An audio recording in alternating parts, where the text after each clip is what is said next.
One of the Donghua this 2022 that had us all surprised, the much-awaited Bilibili show The Last Summoner, which was adapted from a manhwa the same title by Boa Yingshang. To the surprise of many, it's been one of the Donghua that have been released in Crunchyroll, a very rare feat for a Chinese anime to have. Only The Last Summoner and The Daily Life of the Immortal King was able to get this treatment, as the popularity of the latter outside of China had skyrocketed in the last 2 years. A talented young cook's encounter with a hungry girl who popped up in his kitchen changes his ordinary life forever. However, he is not interested at all and is trying to do everything he can to get away from the ghostly figure. As fate would have it, when he becomes a summoner by accident, there is no turning back in life.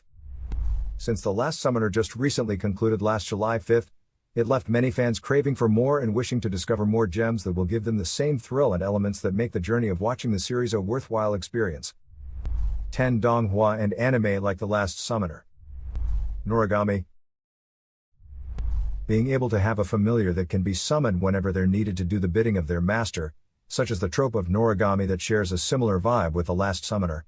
It can be quite edgy when it comes to the drama, which will make you shed some tears, and it comes to action and its world building. Noragami always delivers a satisfying ride.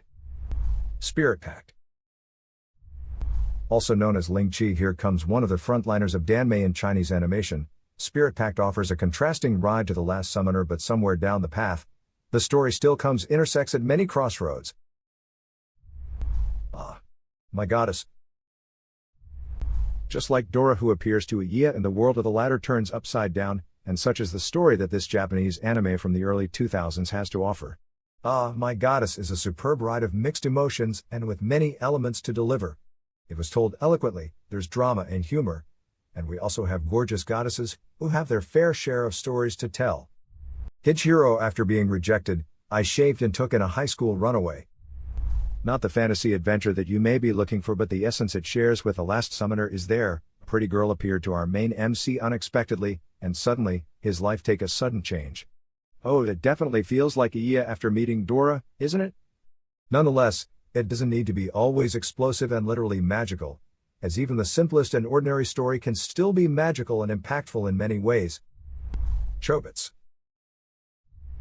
A youthful story between a university student and a robotic young girl that has been discarded, Chobits is here to deliver all the feels and to prove that there are no boundaries and limits when it comes to human relationships and connections.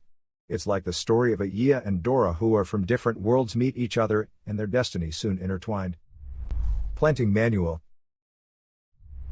Now, here's a Donghua that I'm quite excited to share. Planting Manual is adapted from a Chinese manhwa called Demon Spirit Seed Manual, and it is also an isekai. So, what's the tea?